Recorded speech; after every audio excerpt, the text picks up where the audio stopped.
Karena saya melihat anak-anak itu sebetulnya saya anggap anak sendiri. Ustadz, aku terima kasih, itu ya apa-apa gitu ya. Itu datang tuh merangkul saya, ya Allah Ustadz, saya nangis, saya haru, saya maaf. Ustadz terlalu keras dulu. Nowadays Broadcasting Network mempergaskan. Pengalaman terbaik selama berpuluh-puluh tahun di pondok itu apa dah? Mungkin sama santri, momen lucu atau segalanya dah? Yang paling baik itu tentu saja saya banyak belajar ilmu dari sini. Baik ilmu sosial, ilmu agama, atau ilmu yang lainnya. Itu yang terbaik. Terus yang lucu itu anak-anaknya. Tingkahnya itu lucu-lucu. Sehingga mau ndak mau yang tua pun ikut-ikutan jadi harus bersikap muda. Kalau pengen kita itu akrab dengan anak kan kita mau ndak mau harus bisa memahami. Nah, kita harus bisa memahami siapa yang kita ajak bicara. Ya, kadang-kadang nyebelin sih, sulit diingatkan, misalnya kayak gitu. Sampai mungkin marah-marah, sampean kalau harusnya ngerjakan lari-lari, atau malah kadang mungkin ada yang godain ustadz atau ustadzahnya, misalnya seperti itu kan ya sesuatu yang berkesan lah, meskipun ya nyebelin. Tapi hiburan. Pengalaman terbaik? Iya, ya banyak banget bisa mengantarkan Anda sesuai dengan cita-cita gitu kan. Pulang dari sini, tahu-tahu udah doktor, dubes gitu kan. Nah, mungkin sekian persen dari doa kami, sekian persen dari usaha kami menjadi Anda seperti itu. Saya akan bangga kalau melihat Anda itu lebih sukses dari saya. Jangan khawatir, kita bukan guru silat yang sebagian ilmunya itu disimpan. Tapi kita sangat bahagia tatkala Anda sukses. Datang ke sini tahu-tahu jadi direktur, nggak marah. Lu kurang ajar ya, gue aja masih guru, lu udah wakil direktur, nggak mungkin. Gitu. Ya kan?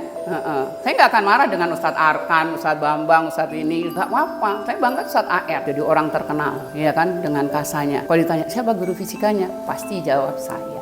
Nah, ya kan, bilang nggak apa-apa. Tapi kita justru akan menangis tatkala Anda tidak lebih sukses dari kami. Ya Allah, kasihan banget, salah apa dulu aku ngajar kamu gitu loh, ya kan pasti gitu. Saya dulu pernah dijadikan peserta pemilihan guru teladan ya, pas kepala sekolahnya Ustadz Jono. Ya, saya pernah itu ikut. Alhamdulillah, tapi ya memang tidak juara satu orang ya. Pada zaman itu saya ikut itu, kita di dalam itu buat RPP itu belum lazim gitu loh. Tahu RPP? Rencana pembelajaran itu loh. Nah, sementara ketika kita sampai di penilaian itu kita harus punya itu semua. Lah Ustazah nggak punya. Cuman ya alhamdulillah pengalaman ikut. Ya saya merasa bersyukur sekali di antara sekian guru terpilih menjadi peserta guru teladan. Satu kali gini misalkan, ada anak-anak itu malam-malam, saya malam-malam keliling gitu tuh ada aroma bau enak. Apa ini kayak seperti orang masak gitu. Jadi waktu itu tempatnya di sebelah selatan. Waktu itu Putra kan di selatan tuh. Nah, saya keliling, itu ternyata bau itu aroma enak itu adalah santri masak ikan. Masak ikan dengan itu loh, black roti yang bundar itu, apa kawan apa itu. Nah, itu ternyata bau itu bersumber dari situ. Ada 3 anak itu masak gitu. Ya Allah. Nah, saat itu anaknya udah, Ustadz, mohon maaf Ustadz, udah ada sama maaf gitu. Lah saya ya Allah, dari mana itu tadi? Dari kolam Ustadz. Dulu kan sebelah selatan itu kan kolam itu. Jadi yang putri sekarang jadi AMC itu kan dulu kolam itu. Nah, jadi dia malam-malam tuh cari ikan dimasak. Nah, saya saat itu, ya Allah, saya mau marah. Saya mikir, tapi saya deg gitu. Wah, kalau anak ini lapar, memang lapar betul. Nanti saya mikir kok anak saya suatu kali lapar, kemudian dia cari makan. Terus padahal tinggal makan tuh, hampir tinggal makan itu. Sehingga saat itu saya turun, marah saya turunkan. Yaudah gini aja. Itu nanti kalau sudah masak, kamu makan. Setelah makan, tolong saya jangan melihat lagi kamu melanggar aturan. Ya Ustadz. Anak-anak model kayak gitu tuh menjadikan kami itu justru lebih lega gitu. Karena memang kekurang tahuan Ustadz. Gini contohnya, pada waktu Ustadz ngajar, yang lain-lain sudah mahir pakai IT. Ustadz dikit-dikit, ini gimana ya? Sehingga anak-anak itu hanya mentertawakan, waduh loh Ustadznya gaptek ini gimana ini ya. Tapi bagi saya karena mengalami ya biasa. Wah, kalau sudah umpamanya olahraga kan di lapangan belakang dulu ya, itu lapangan olahraga yang sekarang dipakai Al-Firdaus. Itu sudah jam 5 belum pulang, 5:15 masih main. Terus gimana nanti sholat maghribnya? Ustadz kejar pakai RX. Wah, itu lucu, ngeng takut semuanya. Mungkin itu diantara yang lucu itu ya. Kalau udah masuk ada suara ngeng kejar, mereka lari, terbirit-birit mereka sembunyi semuanya. Suatu pagi gitu, jadi kira-kira jam 10. Anak-anak kelas 11 itu kan sepertinya setelah dia ada kesempatan megang organisasi itu kan ya malah rotok bebas itu ya. Satu kali saya keliling, itu kalau itu sudah di sebelah utara sini, anak-anak itu skak sambil ngerokok, 4 orang. Skak sambil ngerokok 4 orang. Karena saat itu kan bau rokok. Nah, saya keliling ada bau rokok. Kemudian saya intip gitu, ada anak-anak sambil ngerokok itu skak kecil, kan ada skak kecil itu ya. Nah itu saya dok, dia langsung ini itu yang rokoknya tadi itu langsung dianukan gitu, terus setelah dibuka, Mas, saya kok bau rokok tuh Mas, siapa tadi yang ngerokok? Tidak Ustadz, tidak Ustadz. Jadi 4 itu semuanya bilang tidak Ustadz, tidak ada yang rokok. Tapi saya ini hidung saya ini terasa loh saya gitu. Jadi saya bukan mata saya tapi hidung saya ini kan baunya rokok toh Mas. Tidak Ustadz, tidak. Jadi 4 orang itu. Tapi saya mengulur waktu, saya memang testing anak ini seberapa kejujurannya gitu loh. Tapi betul-betul bertahan gitu. Jadi mungkin ada 2 menit, 3 menit saya meyakinkan untuk agar anak ini jujur. Enggak Ustaz, tidak Ustaz. Nah setelahnya gitu, tak bentak, kamu rokok ya? Saya sudah melihat sejak tadi saya intip kamu rokok sambil main catur. Kamu? Iya Ustaz. Kamu juga kan? Iya Ustaz. Kamu? Jadi saya gitu tuh, saya seakan sebetulnya hanya drama gitu loh. Drama. Nah setelah itu, ya Allah setan yang sudah ada di hati kamu, sambil saya tepuk-tepukin. Setan yang ada di dadamu ini sudah profesor, doktor, setan ya. Ya karena itu tadi, mosok kadzib dengan ustadznya sebegitu tenang gitu. Itu nanggon dada kamu itu setannya udah nongkrong biar hilang biar hilang. Saya sambil senyum gitu, biar hilang soalnya kalau enggak nanti setan profesor doktor itu tetap bercokol di hatimu, kamu jadi orang yang kadzib selamanya. Saya nggak mau, saya nggak rela santri saya ditongkrongi setan.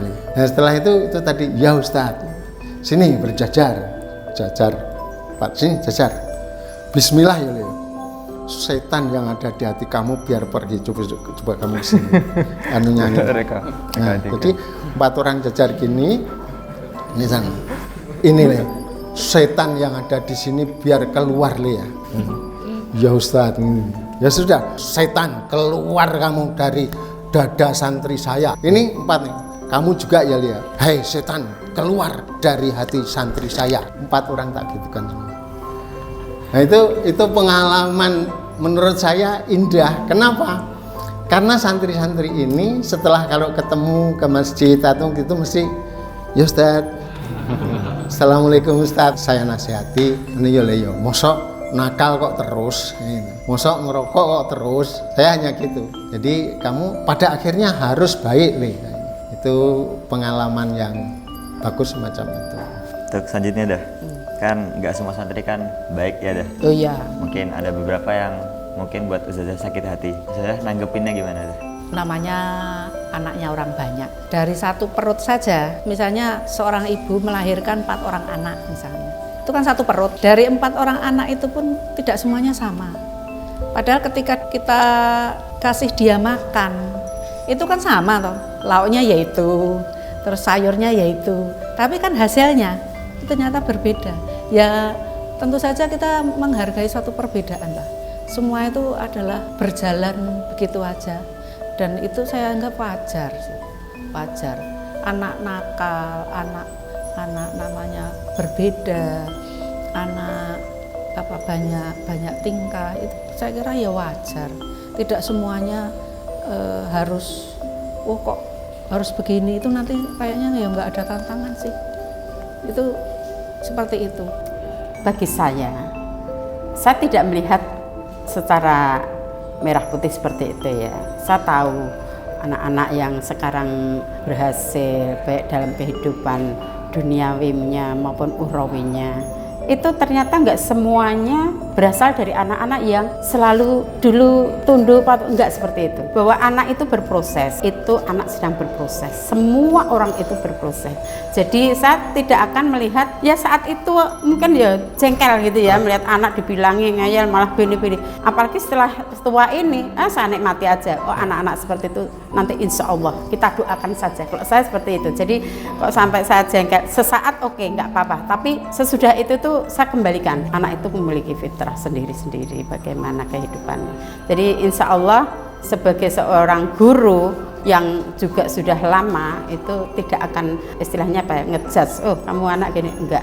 Ternyata yang berhasil itu tidak harus anak yang dulu ketika ini tawadu dan enggak harus, karena mereka itu saya yakin mereka sedang menjalani proses-proses seperti itu.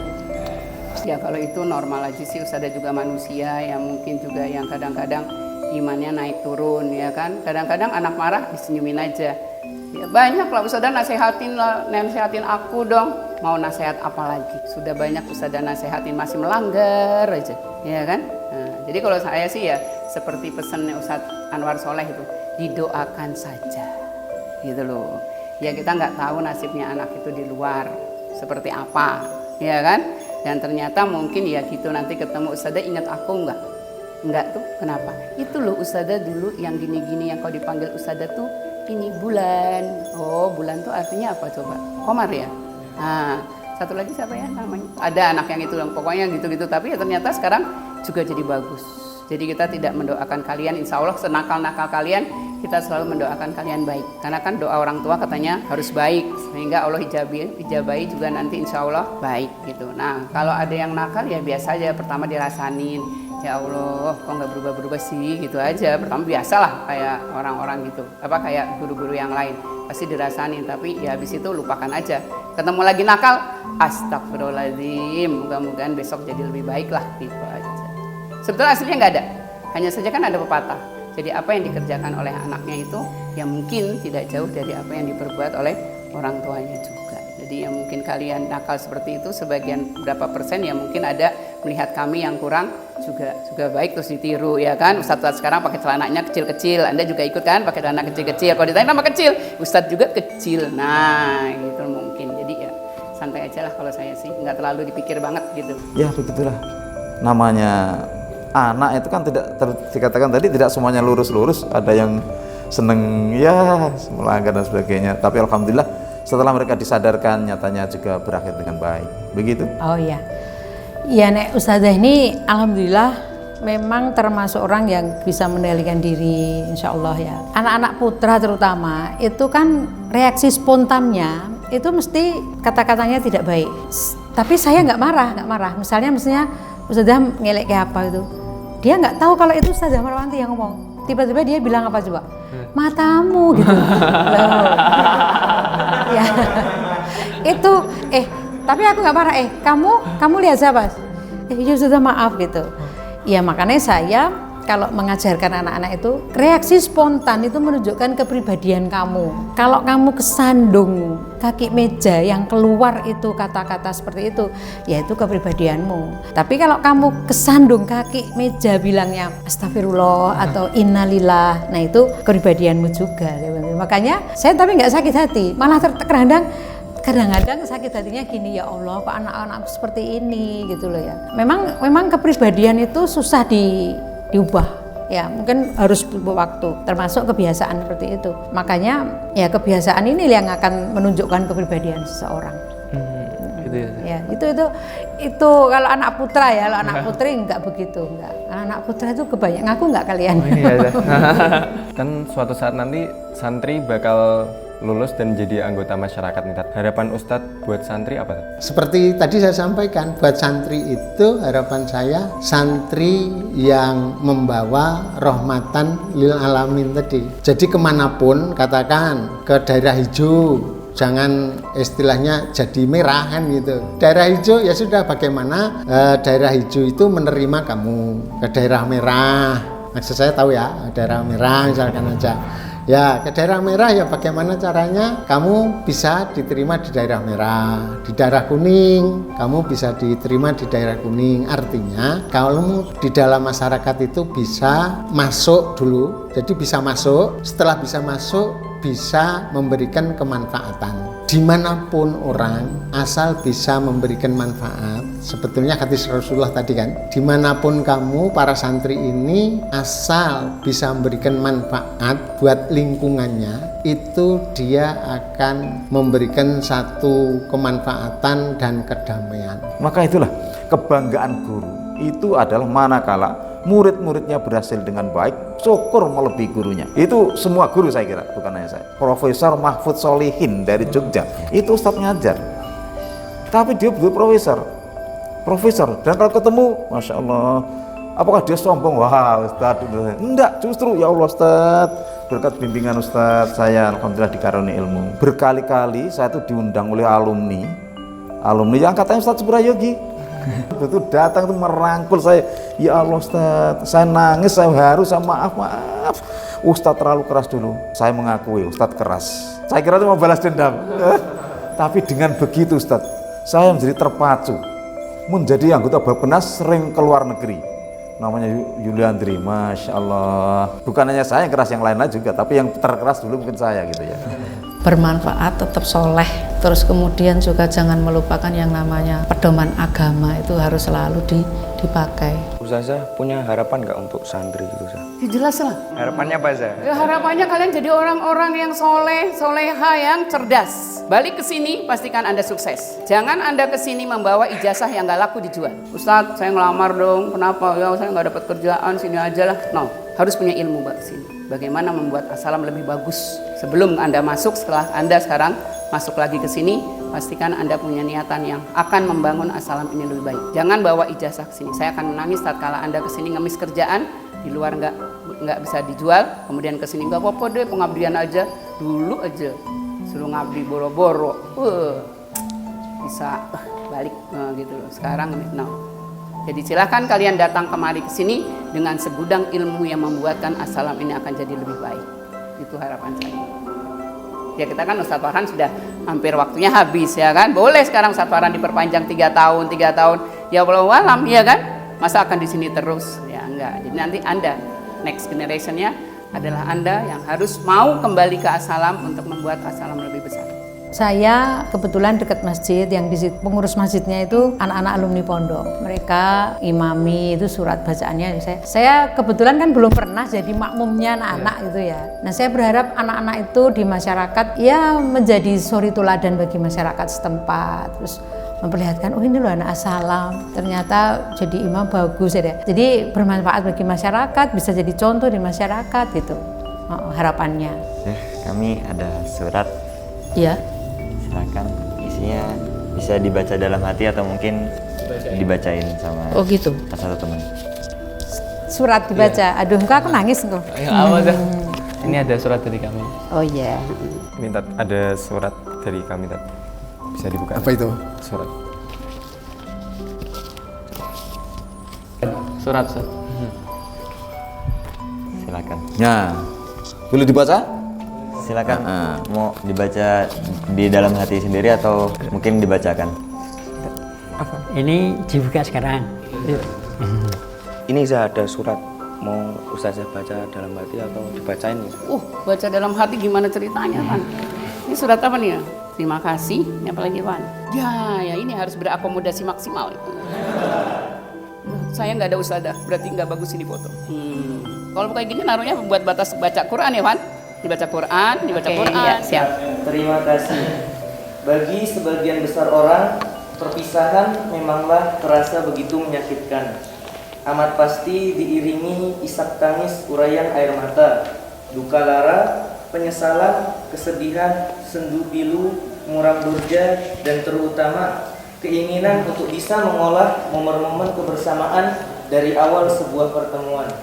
Kami, angkatan ke-34, tahu bahwa semua itu tak mudah untuk dilalui yang serta-merta sangat berat diterima oleh hati.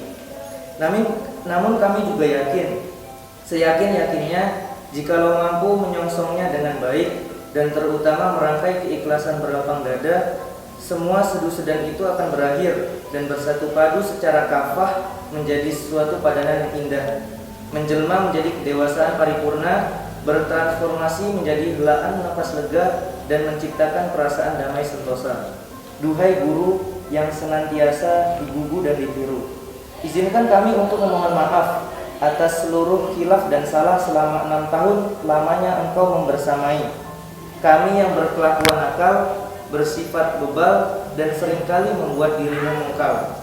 Sungguh kami yang saat itu belum sadar mempersembahkan permintaan maaf terbaik dari lubuk hati yang paling dalam. Walaupun tidak akan cukup membasuh kesalahan-kesalahan yang tak terkira jumlahnya, meskipun sudah sangat terlambat disampaikan dan mungkin tak layak dimaafkan. Sudikah kiranya engkau mengusap lembut ubun-ubun kami dan memberi kesempatan untuk menjadi lebih baik lagi? Duhai guru yang mengabdi pada negara dan mengemban amanah mencerdaskan generasi bangsa, terima kasih yang seandainya seluruh gunung di dunia dijadikan satu, takkan mampu untuk membalas jasa-jasamu selama ini. Pengajaran dan pendidikan yang engkau berikan tak bisa terdefinisikan oleh kata-kata, bahkan tak dapat dihitung dengan satuan harga, apalagi dirupiahkan oleh uang semata. Oleh karena itu, berapa kali pun kami mengucapkan terima kasih kepada engkau, tak diyana setimpal dengan jumlahnya detik yang engkau habiskan hanya untuk menempa diri kami agar bermetamorfosa menjadi insan terpuji. Sekali lagi kami mengucapkan terima kasih yang sebesar-besarnya, sebanyak-banyaknya. Semoga Allah Subhanahu wa Ta'ala kerap menghitung segala bentuk kontribusi dan jeripayah yang tak terperi ini dalam mengamalkan seruan serta kewajiban thalabul ilmi. Amin. Waktu memang melesat cepat tak terduga dan tiba-tiba mengabarkan perpisahan yang kerap disambut oleh campur aduk perasaan suka duka.